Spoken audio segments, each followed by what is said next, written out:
Hey there, I'm Eric Hollenbeck. I'm Director of Percussion Studies at Colorado State University.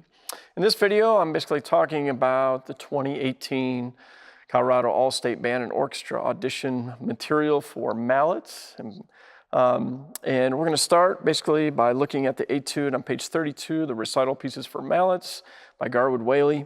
And this is basically one of a couple Rudolf Kreutzer etudes, this one being from page 43 in D minor, and we're looking for measures 1 through the downbeat of measure 32.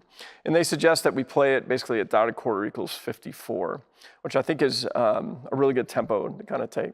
So first thing you want to do is kind of get a feel for the style and kind of what's happening in the piece. And so I recommend listening to violinists play it. And obviously Kreutzer himself was a famous violinist that lived during the classical period. In France, he played with the Paris Opera.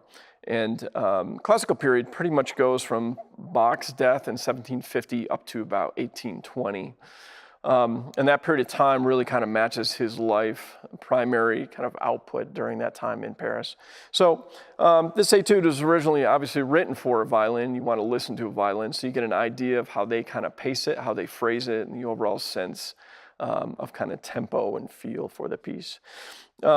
So the sound that we're looking for on the marimba, as it translates to imitating a violin, is probably looking in this particular piece to mimic something very bright, and we also want a very pure sound.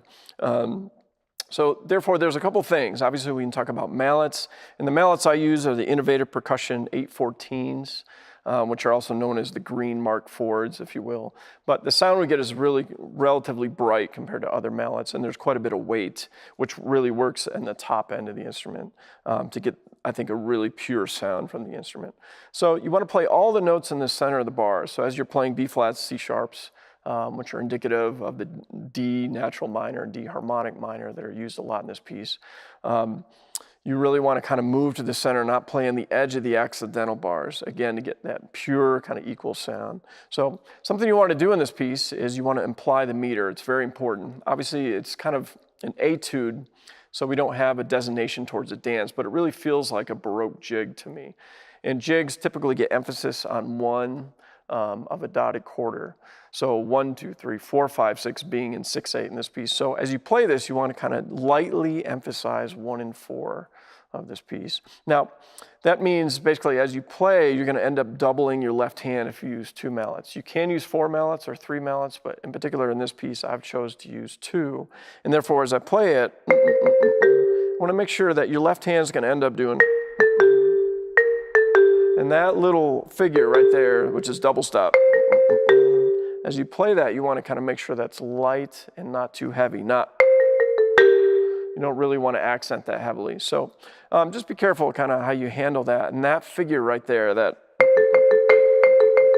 it's going to come over and over, and you want to make sure those double stops together and it's not too heavy on the double stop itself.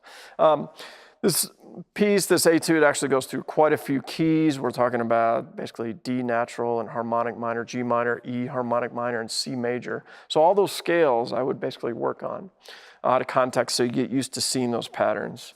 And this etude, in particular the mallet etude versus the snare drum versus the timpani etude, is really a place where you want to probably use the most expressive interpretation that you can use.